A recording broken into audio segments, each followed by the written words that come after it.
Donald Trump held a press conference today at Trump Tower, and he railed against the judge. He is still under the gag order, but he railed against the judge and calling him highly conflicted, and it was a very unfair trial, and everything he's said.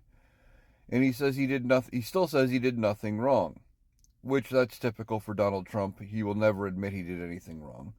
But a jury of your peers found that you committed crimes. You falsified business records.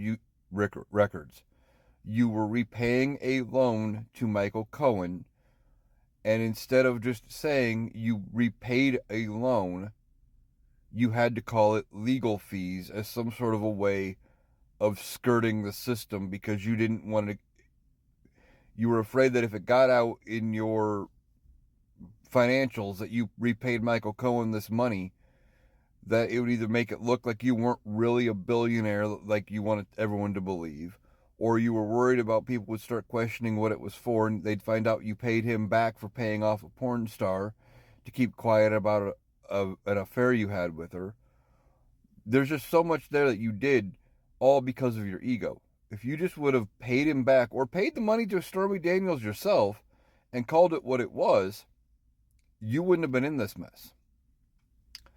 But Donald Trump, convicted felon, holding a press conference, ranting and raving like a lunatic, reciting his greatest hits this morning at Trump Tower. Now, I did hear that his attorneys are trying to request a pushback of the January 11th sentencing date because of the proximity to the Republican National Convention.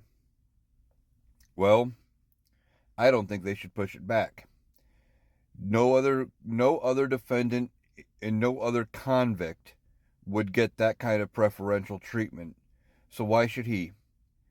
In fact, should he get jail time, which I think is a real possibility because Michael Cohen went to prison for the same offenses,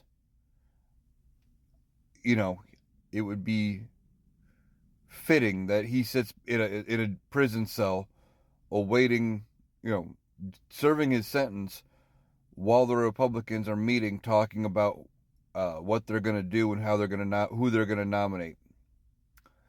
But Donald Trump having a press conference this morning, like I said, ranting and raving about his grievances about this trial, doesn't change the fact he's a 34-time convicted felon.